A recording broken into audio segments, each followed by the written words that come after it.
મિત્રો, આજના સમાજની નરી વાસ્તવિકતા કેવી છે એ જુઓ. અત્યારના અમુક વહુકેલા દીકરા પોતાના મા બાપને ચારધામની યાત્રા કરાવવી જોઈએ એને બદલે કાયમ માટે પોતાના વૃદ્ધ માતા પિતાને વૃદ્ધાશ્રમ મૂકી આવે છે.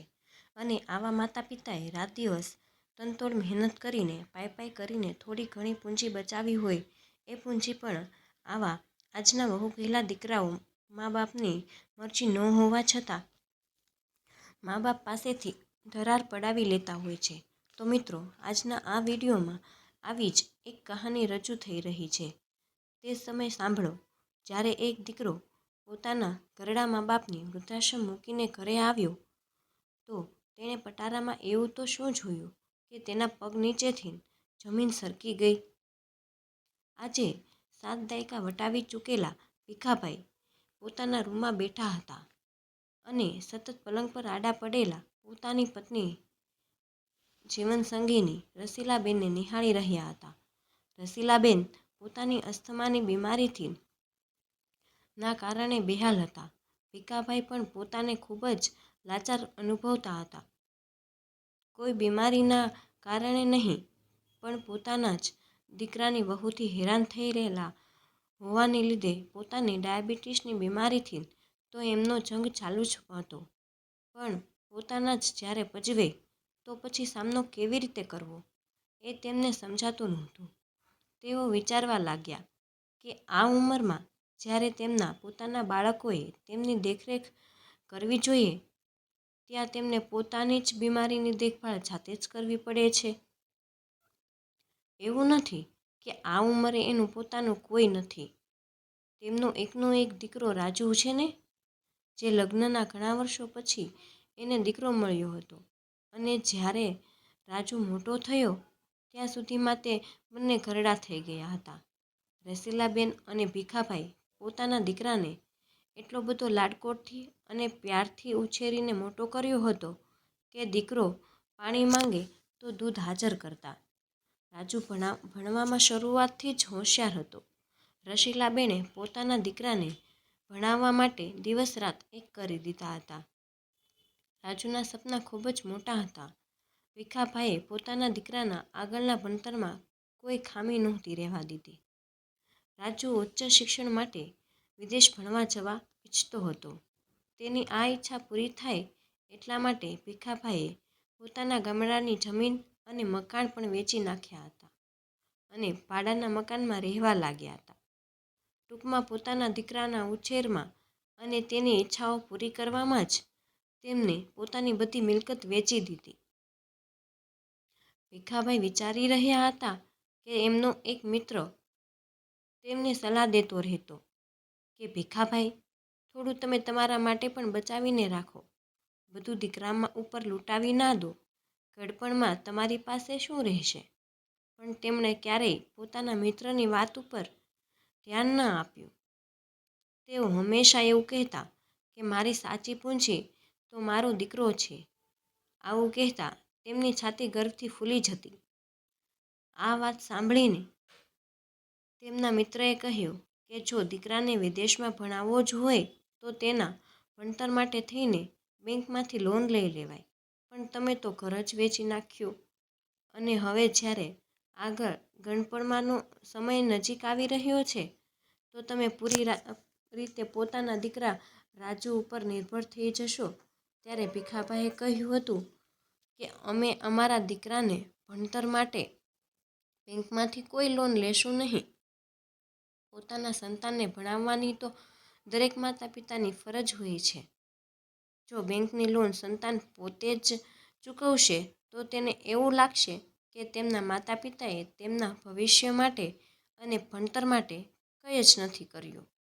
ભીખાભાઈને એ સમય પૂરો થયો વિશ્વાસ હતો કે તેમનો દીકરો હર હાલમાં એમની દેખભાળ કરશે. તેમનો દીકરો બીજા છોકરાઓ જેવો બિલકુલ નથી. તેઓ હંમેશા કહેતા કે મને મારા દીકરા ઉપર મારા કરતાં પણ વધારે વિશ્વાસ છે. રાજુ વિદેશથી ભણતર પૂરું કરીને પાછો ભારત આવી ગયો હતો. તે ભારતીય છોકરી સાથે લગ્ન કરવા માંગતો હતો. ભીખાભાઈ અને રસીલાબેને તેના લગ્ન તેની પસંદની છોકરી ધારા સાથે કરાવી દીધા. હવે રાજુએ પોતાનો સંસાર માંડી દીધો હતો.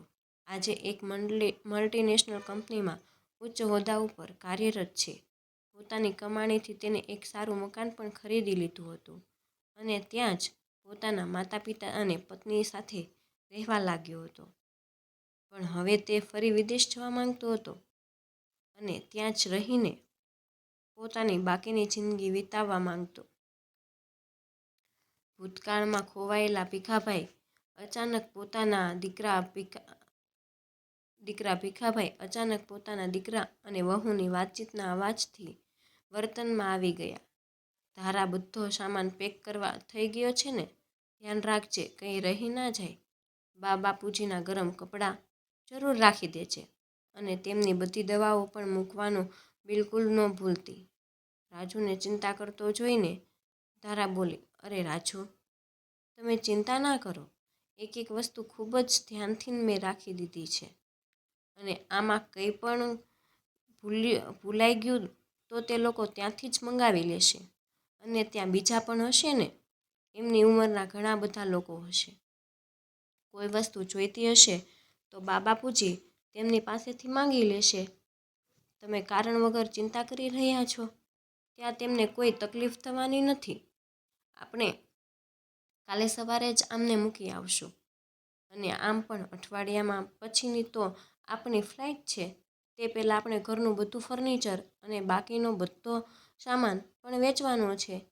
આ બધું સાંભળી કામ કરવા માટે પણ સમય તો જોઈએ ને. ભીખાભાઈ પોતાના રૂમમાં બેઠા બેઠા વહુની બધી જ વાતો હૃદય પર પથ્થર રાખીને સાંભળી રહ્યા હતા.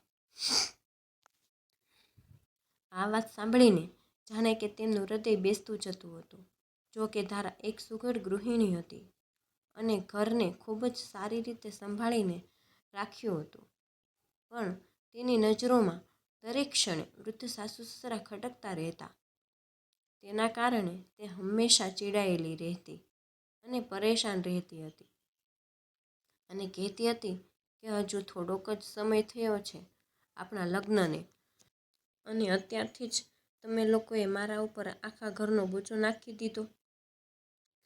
દિવસ રાત સાસુ સસરાની સેવા કરવી પડે છે. તમારી સાથે લગ્ન કરીને મારી તો જિંદગી જ ખરાબ થઈ ગઈ છે. રાજુ તેને સમજાવવાની કોશિશ કરતો તો ધારા એના ઉપર જ પોતાનો ગુસ્સો નીકાળી દેતી. તમને શું ખબર, તમે ક્યાં આખો દિવસ ઘરમાં રહો છો તે તમને ખબર હોય. થોડી વારે તમારે તમારા બા અને બાપને ખાસ રીતે બનેલું સાત્વિક ભોજન જોઈએ. ક્યારેક તો દવાઓનું ધ્યાન. જિંદગીથી તો મારી પોતાની પણ કોઈ જિંદગી છે કે નહીં?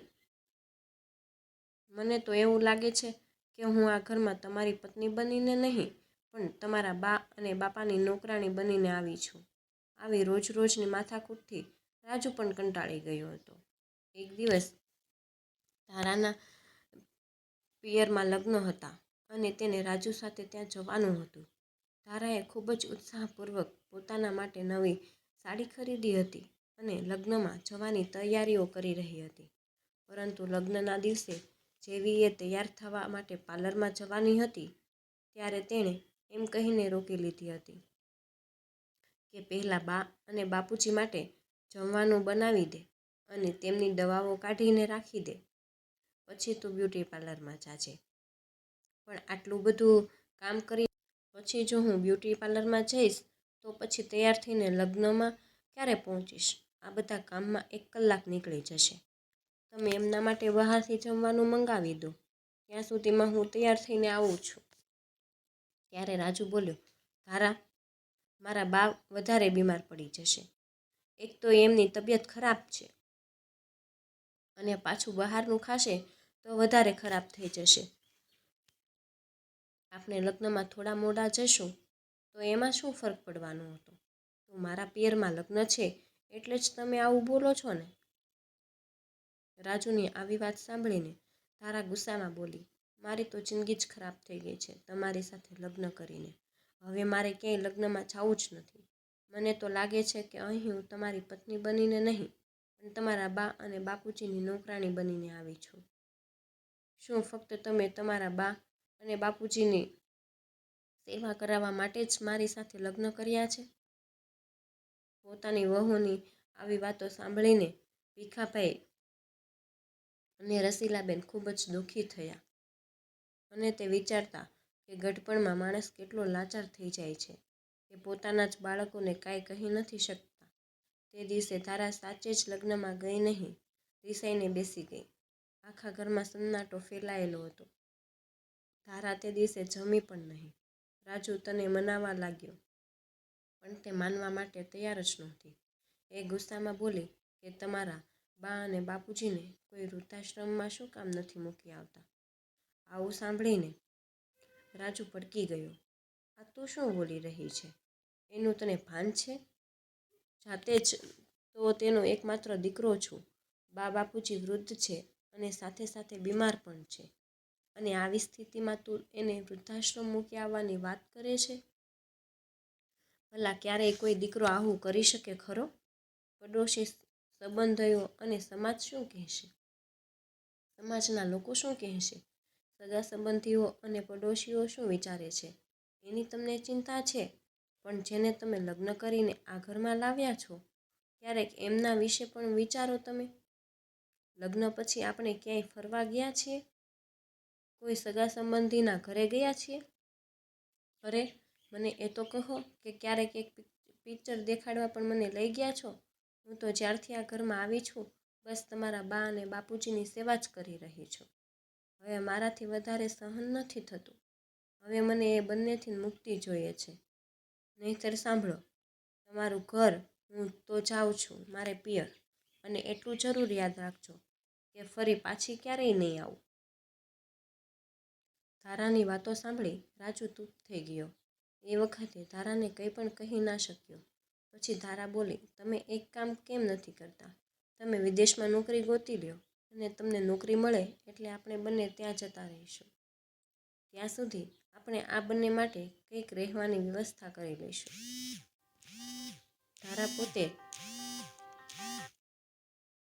ધારા પોતાનો વિચાર વ્યક્ત કરતાં ખુશ થઈ રહી હતી. બીજા દિવસે હંમેશાની જેમ રાજુ પોતાની ઓફિસ જતો રહ્યો, અને જ્યારે મેલ આવેલો મેસેજ ચેક કર્યો તો તેની આંખોમાં ચમક આવી ગઈ અને તે ખૂબ જ ખુશ થઈ ગયો. ફોન કરીને ધારાને કહેવા લાગ્યો કે ધારા, વિદેશમાં મને ખૂબ જ સારી નોકરી મળી છે. કંપનીવાળા ખૂબ જ મોટું પેકેજ આપી રહ્યા છે. હવે આપણા બધા જ સપના પૂરા થઈ જશે. ફોન ઉપર વાત કરીને ધારાને ખુશખબરી આપી ત્યારે રાજુનો ચહેરો ખીલી ઉઠ્યો હતો. બીજી, તેને પોતાના સાસુ સસરાની સેવા કરવામાંથી મુક્તિ મળી જશે. હવે તે પોતાનું જીવન સ્વતંત્રતાથી જીવશે અને પોતાની મરજી પડે એમ કરશે. સાંજે રાજુ પોતાને વિદેશમાં નોકરી મળવાની ખુશીમાં મીઠાઈ લઈને ઘરે આવ્યો.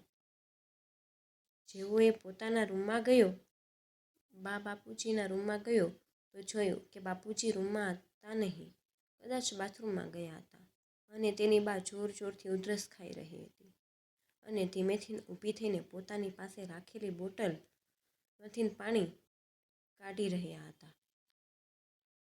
પાણી પીતી વખતે થોડું પાણી તેમના ગળામાં ગયું અને બાકીનું કપડા ઉપર ઢોળાઈ ગયું. રાજુ જાણતો હતો કે તેના બાની ઉંમર વધારે હોવાના કારણે પાણી પીતી વખતે તેમના હાથ ધ્રુજી રહ્યા હતા. આ જોઈને રાજુ બોલ્યો, બા, આટલી બધી ઉધરસ આવે છે તો ધારાને કહેવું હતું ને કે પીવા માટે ગરમ પાણી આપે. રસીલાબેન મનમાં ને મનમાં વિચારવા લાગ્યા કે પહેલેથી જ વહુનો પારો અમારા ઉપર ચડેલો રહે છે, અને હવે જો ગરમ પાણી પીળી થઈ જાત, પરંતુ દીકરા અને વહુમાં ઝઘડો ન થાય એમ વિચારીને રસીલાબેન ચૂપ રહી ગયા. પછી પંખા તરફ જોઈને બોલ્યા, બેટા, ગઈ રાત્રે અમે બંને બિલકુલ સૂઈ નથી શક્યા. આ પંખો ખૂબ જ અવાજ કરે છે. ખબર નહીં પંખાને શું થયું છે. કાલે તારે ઓફિસમાં રજા છે ને, તો કાલે તું પંખો ઠીક કરાવી દેજે ને, જેથી અમે લોકો રાત્રે સૂઈ તો શકીએ. અને હા બેટા, મારી અને બાપુજીની દવાઓ પણ ખતમ થવા આવી છે, તો તે પણ લઈ આવજે. પોતાની બાની હાલત જોઈને રાજુ પરેશાન થઈ ગયો. તેને સમજાતું નહોતું કે વિદેશમાં નોકરી મળવાની ખુશખબરી લઈને આવ્યો હતો, પરંતુ પોતાની બાને કેવી રીતે બતાવે. તેના મોઢામાંથી શબ્દો નહોતા નીકળી રહ્યા. ત્યાં તો ધારા નામનું વાવાઝોડું રૂમમાં આવ્યું અને બોલી, બા, જે પણ દવાઓ મંગાવી હોય તે એક જ મહિનાની ભેગી મંગાવી લેજો, અને હવે આ પંખો ઠીક નહીં કરાવવાની કોઈ જરૂર નથી. તેની આ વાત સાંભળીને રસીલાબેન તો હેરાન રહી ગયા. પ્રશ્નભરી નજરથી તેની સામે જોયું એટલે ધારા બોલી, અરે બા, રાજુએ તમને કહ્યું નથી કે એને વિદેશમાં ખૂબ જ સારી નોકરી મળી ગઈ છે? વહુની વાત સાંભળીને રસીલાબેન સૂનમૂન થઈ ગયા. એટલામાં ભીખાભાઈ પણ રૂમમાં આવી ગયા. આ વાત સાંભળીને તેમની આંખોમાં ખુશીના આંસુ આવી ગયા અને સાથે સાથે દુઃખના પણ. પોતાના દીકરાની પ્રગતિ જોઈને તે બંને ખુશ હતા, પણ સાથે સાથે તેનાથી દૂર જશે વિચારથી દુઃખી પણ હતા. પછી પોતાના દીકરાને અભિનંદન સાથે આશીર્વાદ પણ આપ્યા. પરંતુ બીજી ક્ષણે ભીખાભાઈ બોલ્યા, બેટા, વિદેશ તો તમે બંને જઈ રહ્યા છો ને? અમે તો આ ઘરમાં જ રહેવાના છીએ ને? તો પછી ધારાએ એમ કેમ કહ્યું કે હવે આ પંખો ઠીક કરાવવાની જરૂર જ નથી? તેમની વાત સાંભળીને રસીલાબેન બોલ્યા, અરે, તમે પણ કમાલ કરો છો. જ્યારે દીકરો અને વહુ બંને વિદેશ જઈ રહ્યા છે તો આપણને બંનેને થોડા અહીંયા મૂકીને જશે? આપણો દીકરો આપણો એકમાત્ર આધાર છે. આપણને પણ તે પોતાના સાથે જરૂર લઈ જશે. આટલું સાંભળીને રાજુના ચહેરાનો ભાવ ક્યાંક ગાયબ થઈ ગયો. ખબર ન પડી તેના મોઢા ઉપર પરસેવો થવા લાગ્યો. સામે ઊભેલી ધારા તેને આંખોથી ઈશારા કરીને કહેવા લાગી કે આમને આશ્રમ મોકલવા વિશે કહી દો, પણ રાજુને પોતાની વાત કહેવા માટે શબ્દ નહોતા મળી રહ્યા. બીજી બાજુ ભીખાભાઈ પોતાના દીકરા અને વહુની ચૂપ્પી જોઈને તરત સમજી ગયા હતા કે આ બંનેને મગજમાં શું ચાલી રહ્યું છે. અરે બાપુજી, હું એમ કહી રહ્યો હતો કે જો તમે બંને. રાજુ અચકાતા પોતાની વાત કહી રહ્યો હતો ત્યાં રાજુની વાત વચ્ચેથી કાપતા ધારા બોલી, અરે, તો એમાં ડરવા જેવી શું વાત છે? સાફ સાફ કહી દો ને કે તમારે બંનેએ હવે વૃદ્ધાશ્રમમાં રહેવાનું છે. આ વાત સાંભળીને રસીલાબેન અને ભીખાભાઈ એક ઝટકો લાગ્યો. રસીલાબેન તો એક નિર્જીવ પૂતળાની માફક થીજી રહ્યા. તેમનું મન તો કંઈ રહ્યું જ હતું કે તેઓ રાડો પાડીને રોવા લાગે, પણ એવું કરીને તેઓ પોતાના દીકરા અને વહુના રંગમાં ભંગ પાડવા નહોતા માંગતા. પોતાની પત્નીની વ્યથાને સમજીને ભીખાભાઈએ તેમના ખભા પર હાથ રાખીને તેમને સાંત્વના આપી. પછી પોતાના આંસુ છુપાવીને રોંધાયેલો સ્વરે પોતાના દીકરાને કહ્યું, દીકરા, જો તમે બંને વિદેશ જઈ રહ્યા છો તો પછી અમને વૃદ્ધાશ્રમ મોકલવાની શી જરૂર છે? અમે આ ઘરમાં જ જેમ તેમ કરીને રહી લઈશું. હું હજી એટલો સક્ષમ છું કે તારી બાની ધ્યાન રાખી લઈશ. પણ બાપુજી, વિદેશ જવા માટે અમારે આ મકાન વેચવું પડે એમ છે. વિદેશમાં નાનકડા એવા મકાનનું ભાડું ખૂબ જ વધારે હોય છે. એટલે આ મકાનને વેચીને જે રૂપિયા મળશે તેનાથી અમે વિદેશમાં જઈશું, પોતાનું નાનકડું મકાન ખરીદી લઈશું. પરંતુ તમે જરા ચિંતા નહીં કરતા. તમારા બંનેની જવાબદારી અમારી છે.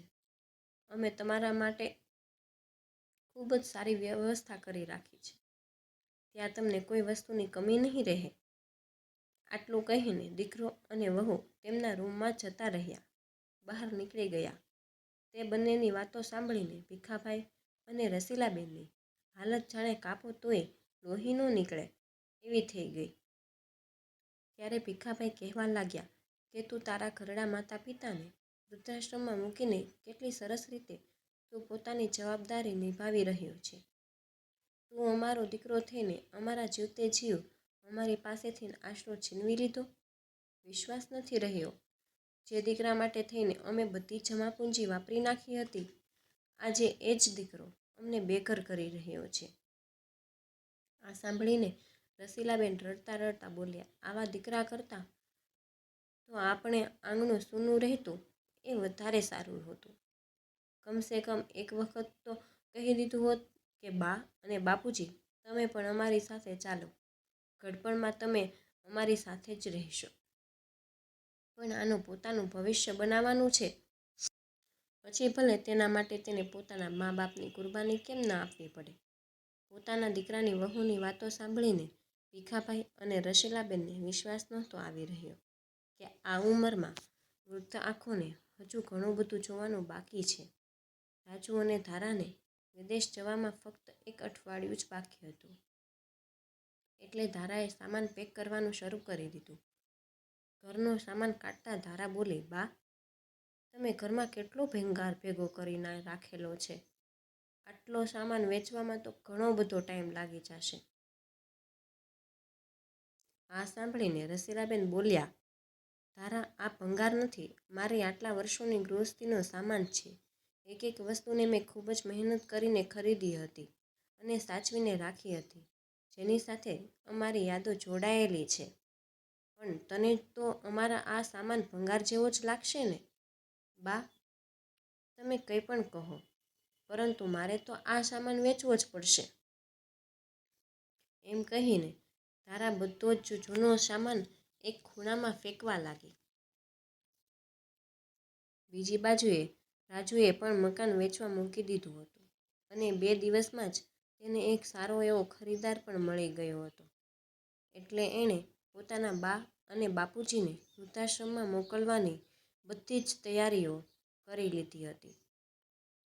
અને જતા સમયે રસીલાબેન મનમાં દુઃખ અને પીડા લઈને ઘરને નિહાળી રહ્યા હતા. ભીખાભાઈ પણ વિચારવા લાગ્યા કે આવી હલકી આશાઓ તો અમે અમારા દીકરા પાસે ક્યારેય નહોતી રાખી, જેણે પોતાના મા બાપ વિશે એકવાર પણ વિચાર્યું નહીં અને બેસહારા કરીને ઊભા રાખી દીધા. શું ગડપણ આવે એટલે માણસ બેકાર થઈ જાય છે? જ્યારે તે કામ કરવા માટે લાયક ન રહે એટલે ગમે ત્યાં ગમે એમ ફેંકી દેવાના. પછી ભલે ઘરમાં એક ખાલી ખૂણો હોય કે પછી વૃદ્ધાશ્રમ હોય કે પછી મંદિર હોય, કેમ કે માણસ નથી. ગાડીમાં બેસીને વૃદ્ધાશ્રમ તરફ જતા રસીલાબેન પોતાના પતિના ચહેરા તરફ જોઈ રહ્યા હતા. તેમના મનમાં ચાલતી ઉથલ-પાથલને અને તેમની પીડાનો અવાજ ફક્ત રસીલાબેન જ સાંભળી શકતા હતા. ત્યાં તો રાજુએ અવાજ કર્યો, બાપુજી, આપણે વૃદ્ધાશ્રમ પહોંચી ગયા છીએ. પોતાની લાચારીને મનમાં છુપાવીને ઘરડું અને નિઃસહાય દંપતી પોતાના દીકરા અને વહુની સામે જોયા વગર જ વૃદ્ધાશ્રમમાં અંદર જતા રહ્યા. ઘરે પાછા આવીને રાજુએ મકાન વેચવા માટે કબાટમાંથી કાગળિયા કાઢવા લાગ્યો ત્યારે બાપુજીના રૂમમાંથી ધારાનો અવાજ આવ્યો, અરે સાંભળો તો, બાપુજીનો આ પટારો તો અહીં જ રહી ગયો. કે જૂનો સામાન પણ તારું લગાડીને રાખતી હશે તમારી માં. તાળું તોડીને જુઓ તો ખરા કે અંદર શું છે. એટલે રાજુએ પટારાનું તાળું તોડીને અંદર જોયું તો તેને અચરજનો પાર ન રહ્યો. નાનપણથી બધી જ ઘટનાઓ તેની આંખોની સામે તરવરવા લાગી. પટારામાં રાખેલા એક બોક્સમાં તેના નાના નાના રમકડાં હતા, જેને ખરીદવા માટે થઈને ખબર નહીં તેના બાપુજીએ કેટલી વાર નોકરીમાં ઓવરટાઈમ કર્યો. તેને જોઈને રાજુની આંખોમાં આંસુ આવી ગયા. છતાં પણ હિંમત કરીને તેણે તે બોક્સને બહાર કાઢ્યું. તો બીજી બાજુ રાજુ દ્વારા નાનપણમાં બનાવેલું એક ચિત્ર હતું, જેમાં તેણે પોતાના બા અને બાપુજીનો હાથ પકડીને ઊભેલો હોય તેવું દેખાડ્યું હતું. તે યાદ કરવા લાગ્યો કે આ ચિત્ર બનાવતા તેણે પોતાના બા અને બાપુજીને વાયદો કર્યો હતો કે આવી જ રીતે આખી જિંદગી એ પોતાના બા અને બાપુજીનો હાથ ક્યારેય નહીં છોડે, પકડીને રાખશે. આજે તે પોતાની જાત ઉપર શરમ અનુભવી રહ્યો હતો. સૌથી નીચું જોયું તો થોડાક કાગળિયા પડ્યા હતા. તેને ખોલીને જોયું તો તે જોતો જ રહી ગયો. તેને જાણે માથા પર આભ તૂટી પડ્યું હોય એવું લાગતું હતું. તેના પર વીતેલા નાનપણના બધા દ્રશ્યો તેના માનસપટ પર દેખાવા લાગ્યા. અરે શું થયું? એવું તમે શું જોઈ લીધું કે તમારી આંખો ફાટેલી રહી ગઈ? સાંભળતા કેમ નથી? હું તમારી સાથે વાત કરી રહી છું. ધારા પોતાના પતિના ચહેરાના વિચિત્ર ભાવને જોઈને હેરાન થઈ ગઈ. આખરે એવું તો શું થઈ ગયું કે રાજુને સંભળાતું બંધ થઈ ગયું? ધારાએ રાજુના હાથમાંથી એ કાગળિયા લઈ લીધા અને ઉત્સુકતાથી એ વાંચવા લાગી. વાંચીને તેના પર હાથ પણ પગ પણ ઠંડા પડી ગયા. એ આગળ કાગળ પર લખ્યું હતું કે આજથી 27 વર્ષ પહેલાં ભીખાભાઈ અને રસીલાબેને રાજુને એક અનાથ આશ્રમમાંથી દત્તક લીધો હતો. તે બંનેના આશ્ચર્યનો કોઈ પાર જ ન હતો. ત્યારે રાજુ જોરથી બોલ્યો, મારાથી ખૂબ જ મોટો અપરાધ થઈ ગયો છે. ધિક્કાર છે મારી જાત ઉપર. ધિક્કાર છે મારા જેવા દીકરા ઉપર. બા અને બાપુજીએ મારી બધી ખુશીઓ અને ઈચ્છાઓ પૂરી કરવા માટે થઈને પોતાના જીવનની ખુશીઓનું બલિદાન આપી દીધું હતું. અને એમના જીવનમાં અંતિમ સમયે હું એમને વૃદ્ધાશ્રમ મૂકી આવ્યો. હું પોતાની જાતને અરીસામાં જોઈ પણ નથી શકતો. આવું કહેતા રાજુએ પોતાના પર્સમાંથી ફ્લાઇટની ટિકિટો કાઢી અને ફાડીને ફેંકી દીધી. પછી તેણે પ્રોપર્ટી ડીલરને ફોન કરીને મકાન વેચવાની ડીલને કેન્સલ કરવા માટે કહ્યું. તારા ખૂબ જ હેરાનીથી રાજુની બધી વાતો સાંભળી રહી હતી. ત્યારે રાજુ તેની પાસે આવ્યો અને બોલ્યો, જો તને મારા બા અને બાપુજી પસંદ નથી તો તું તારું જ્યાં મન થાય ત્યાં તું જઈ શકે છે. કેમ કે હવે હું મારા બા અને બાપુજીને પાછા લાવવા જઈ રહ્યો છું. એમ કહીને રાજુ ગાડી લઈને સીધો જ વૃદ્ધાશ્રમ પહોંચી ગયો અને ધારા આંખોમાંથી આંસુ સાથે તેને જોતી જ રહી ગઈ. તો મિત્રો, આજની કહાની તમને કેવી લાગી? કોમેન્ટમાં જરૂર જણાવજો. અને પસંદ આવી હોય તો વિડીયોને લાઇક, શેર અને નવા હોય તો ચેનલને સબસ્ક્રાઈબ જરૂરથી કરજો. મળીએ એક નવા વિડીયોમાં. ત્યાર સુધી જય શ્રી કૃષ્ણ. ધન્યવાદ.